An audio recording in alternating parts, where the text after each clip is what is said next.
Are the forms even necessary anymore?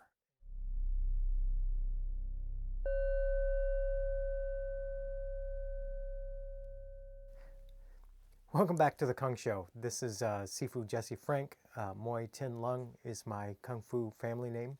And hope you're going to enjoy what we're talking about today. So, question I'm asking, are the forms even necessary anymore? And that's something that I kind of see a lot of people talking about. And of course, the general trend in modern day is to kind of, oftentimes people will kind of poo-poo traditional martial arts and the forms especially, because they can be some of the less fun parts of it. And it's the one thing that oftentimes with kind of newer ways of doing things, like when you talk about MMA or Brazilian Jiu-Jitsu or many of the kind of newer arts, they don't have forms. They don't have any.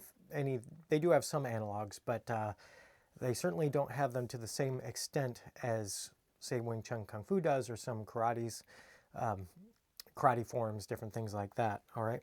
So there's a bunch of different ways to do forms, and when we'll contrast it a little bit between, say, I just bring up karate, and I'm not picking on it, but it is a good karate, taekwondo, it doesn't matter. There's doing it so that it's kind of like a pantomimed fight, and you're training the outcome essentially. And then there's the way that the way that we do it in Wing Chun, or at least in the way that I was taught, is to use it like an encyclopedia or an alphabet that you then, so you have you train the basic movements. And so the movements are basically your alphabet. You're learning your ABCs. And eventually what happens is you string those ABCs together into words that you can then form sentences, and and then from those sentences you can then put your ideas into motion and start to have, like when you start doing Chi Sao and stuff like that. At first, well, let's back up a little bit. When you're doing the beginning two-person drills, the pre-Chi Sao drills, like Pak Sao, Pak Da, Lap Sao, so on and so forth, well, basically, you're learning how those ideas kind of go into motion. You're beginning to learn how to have conversations with another person using this shared language. Well, what's great about that, of course, is that, well, how about this? It's analogous to when you're in early grade school, preschool, whatever, and you're just learning, where do the words fall into sentences? Kind of how do you use some of these words? And because you're giving them a little bit of context, okay? Now, eventually you can have intelligent conversations with other people, right? And you can start to understand what it is that they're saying, just like with language. And eventually you start to understand the ideas that you're learning, and you can start to have not just conversations, but productive arguments, okay? And I'm not talking about arguments like, oh, we're getting in each other's face and blah, blah, blah, blah, blah. No, I'm talking about really putting our ideas to the test against one another, and we'll see if the ideas that I have hold true, well, then great. And if they don't, well, then I need to go back to the drawing board, okay? And all this starts from the forms where we're learning our ABCs. If we don't have our ABCs, it's kind of hard to enunciate very well. I suppose you can, you don't strictly need the ABCs, because that's really just for written language. And people have been talking for a lot longer than they've been writing. But it's still a good analogy. So now let's look at the forms and look at some of what at least my ideas are on some of best practices rather. Okay, so how are we going to practice the forms so that it's productive, if they can be productive? Well, the first thing that I look at in the way that we do it, certainly in my school, is we don't add power, okay? You're just, especially at first, you're just practicing the movements, the very basic movements, and you're learning how they work. How does your body conform to these movements at first, right? And so conform your body to those movements.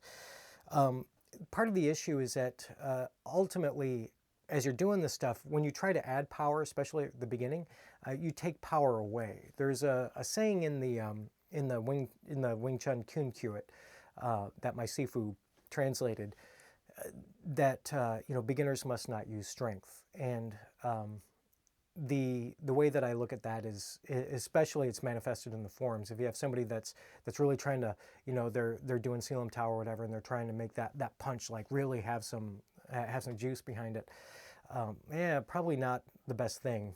And if you really want to apply the causes which hold that thought, I'll get to that in a little bit. Well, then you have to learn how to make the movements efficient to begin with, okay? And you have to conform your body to those shapes, all right? So the same goes for speed. Oftentimes, when you're contrasting it with the way that I've learned to do forms in other systems, you're training speed in that, right? Because they're kind of pantomimed fights, and you do need some degree of speed and timing in order to make the things work. In the way that we're doing it here, you don't add speed. Again, if you try to add speed, you will eventually take speed away, because you'll be adding unnecessary muscular contraction to the movements, and ultimately that's counterproductive, because the speed comes from release, and it comes from having the muscular tissues in as a release state as we can get them, and contraction will slow that process down, okay? So, some of the things you want to do are occasionally practice the forms very, very slowly. I mean, sometimes I've taken, right now I think the longest I've taken to do Selam Tao at this stage is about an hour and a half. It took me to just very slowly go through the entire thing, adding the causes and different things, and that's pretty challenging. But that's about as long as I've gone. If you take it down and just do it for a half hour, that's generally sufficient. Rather, sometimes I'll just fixate on the beginning part of it, the first section of it, and I'll just make sure that takes about 20 minutes to get through, and that goes a long way. You really start to see where things break down and where all your little idiosyncrasies are as you're performing the movements, and allows you to it goes a long way to helping you perfect it, which I don't think perfection exists, but boy, you sure can make things better. And it's also hard to add power if you're doing a very small section of the form over the period of 20 or 30 minutes. So you'll be pretty wiped out by the end of that. So don't want to add power. Adding power takes power away. Adding speed takes speed away. Practice the forms slowly occasionally, and that's going to be some of the foundations of how we're going to do it. We want to practice the causes, and I'm going to get into that in a little bit. So one of the things about looking at the forms as your ABCs, learning your letters, is you learn how to enunciate, okay? So, and that's very important, okay? So for instance, if you hear me talking just now, and I try to talk relatively clearly, but I'm not strictly enunciating all of my words, right? So if I was going to say the word state, I don't say, every time I say you go into this state, you go into this state, right? But when you're learning if you really want to learn how to enunciate words and be heard clearly, oftentimes you go through that process. If I'm teaching you, like if you're learning another language, you learn how to enunciate the words. So if I say the word, again, state, I'll go s, okay? I make this s sound. I make t, t, t, ta, okay? St, a, st, okay? State, state, okay? And sometimes if you've learned to speak, sometimes if you've learned to speak for public speaking and that sort of thing, you learn to enunciate your T's oftentimes, because that does not often come through microphones or anything like that. So you want to make sure that you're not saying stay and things like that, right? But generally speaking, when we're talking, I don't enunciate like that. And chances are you don't enunciate like that either. So, but you need to, and saying the word but, right? But you still need to enunciate the words. Now, let's see where this breaks down, because you can take everything too far, okay? Just because when I learn to enunciate my words, just like in learning to enunciate the movements in the forms, that doesn't mean that when I'm fighting that I need to enunciate everything as clearly as I enunciate them in the forms, right? No, I'm having a conversation. I need to make myself understood. And just like I'm talking now, I'm talking a little bit quickly, I understand. But just like I'm talking now, I'm not excessively enunciating each word. I'm trying to get my point across, okay? When I say point, see, I didn't say point, I said point. And my guess is you probably got the point, okay? And there's going to be different times. There's going to be times when you're working with someone where you need to very clearly enunciate your movements because they just don't get what you're saying, right? Or like there's so much noise in the room that you have to very clearly say your words, right? And it's the same way when using the movements in Kung Fu, right? There are going to be times when you can just kind of not mumble necessarily, because we never want to mumble, but you want to make yourself understood. And there's going to be times when the other person just isn't getting it, and you have to enunciate your words very clearly so that they get the point, okay? Now, once you've learned to enunciate, well, fantastic. Now we're going to form words, okay? So we start to put these movements together. We're not just taking, the beginning of the movement and the end of the movement and making them all as crisp and enunciated as possible, right? Now we put it together, okay? Oh, okay. So now this word might mean this thing, okay? And you may not always understand the complete meaning of the word. So like one word, one sound that you make that might have several different meanings, okay? Like I can say the word state, okay? And the word state could apply to, I live in the state of Florida, okay? State could apply to, so the state might be the area that I live in.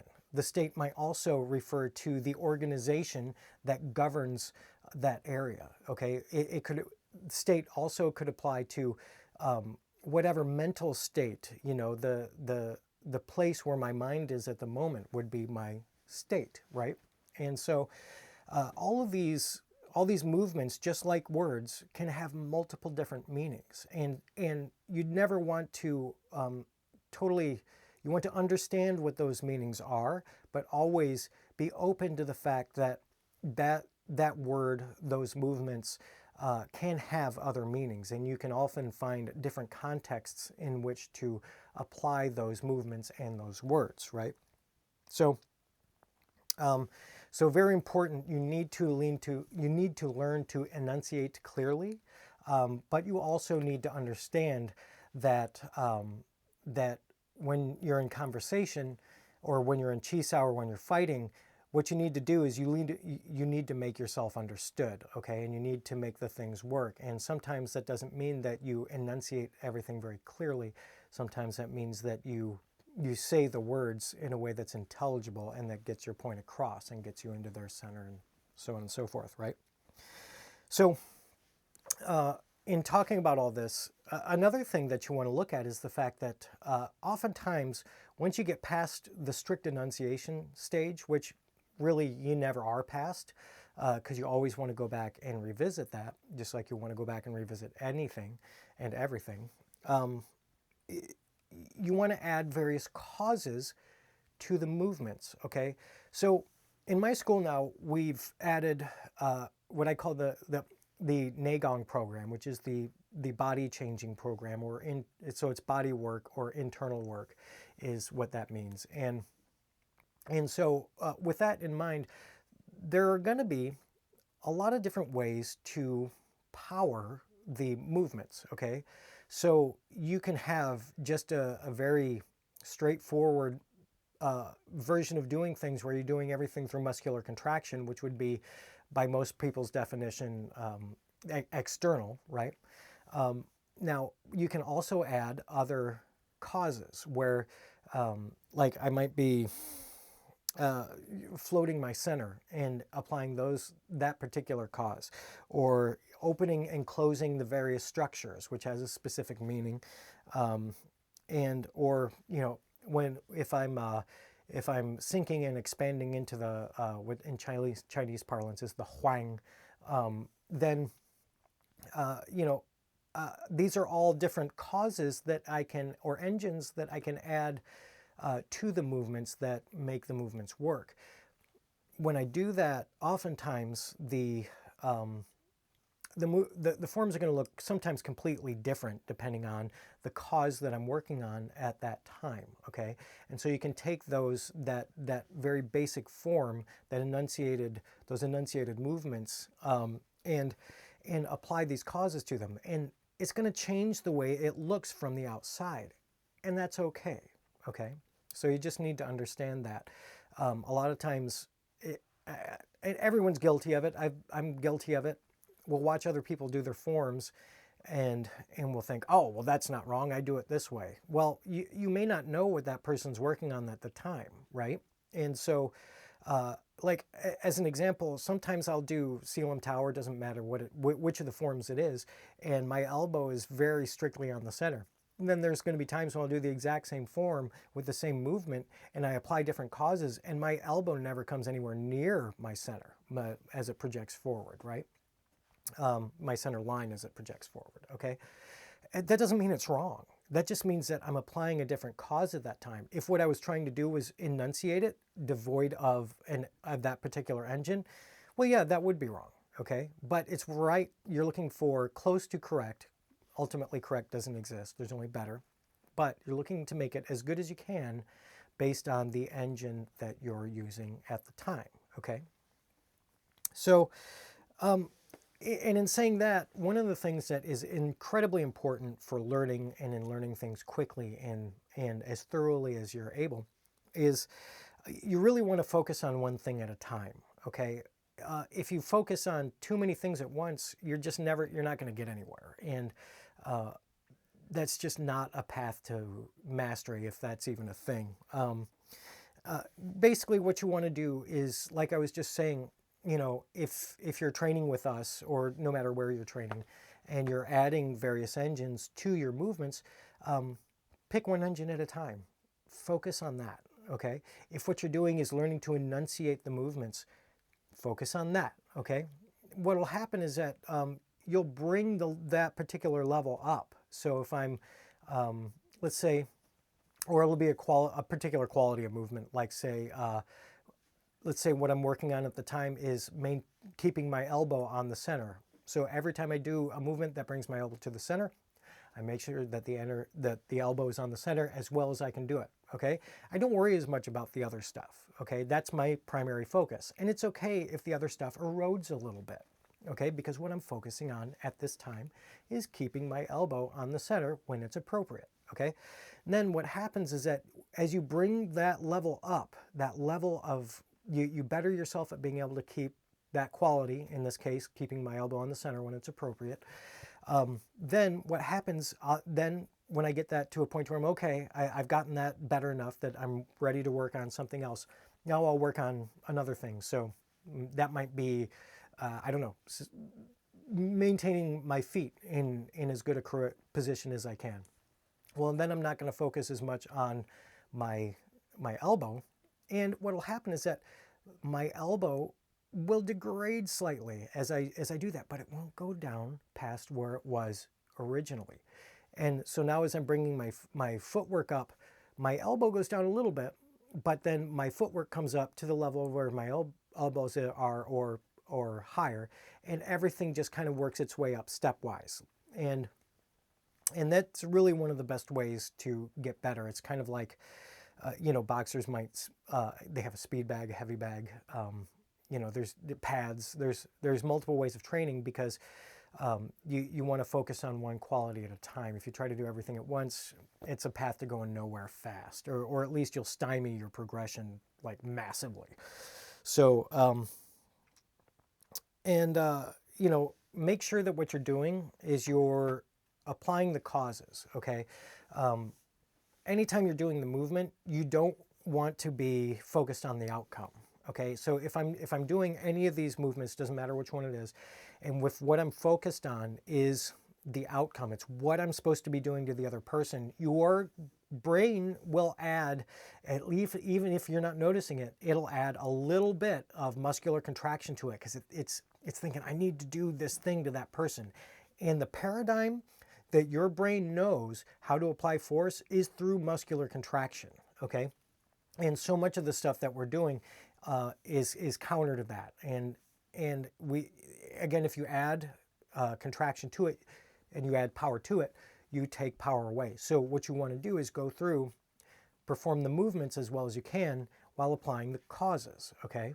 And in doing that, then you allow the various jins and whatever it is that you're doing, or gins in Cantonese, you'll allow these things to work a lot better. They'll work a lot closer to the way that they're intended, or at least they'll work closer to they'll work closer to ultimately is how well as they can be used. Okay, so that's just remember that the forms are not fighting.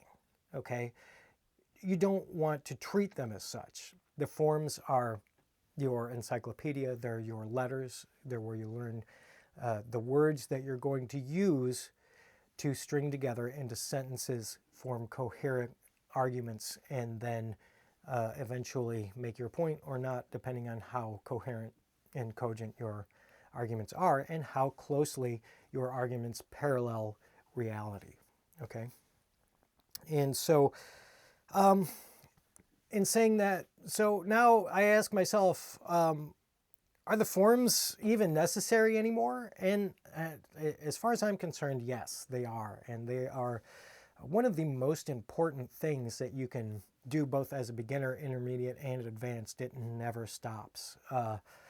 As you find yourself having problems working with other people, oftentimes you just go back into your forms, practice the movements there, and then through practicing the movements in your forms, that will unconsciously bleed through into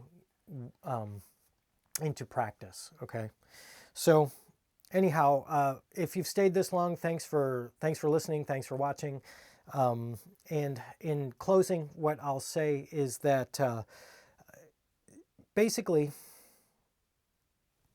turn the light inward by deepening one's knowledge of oneself.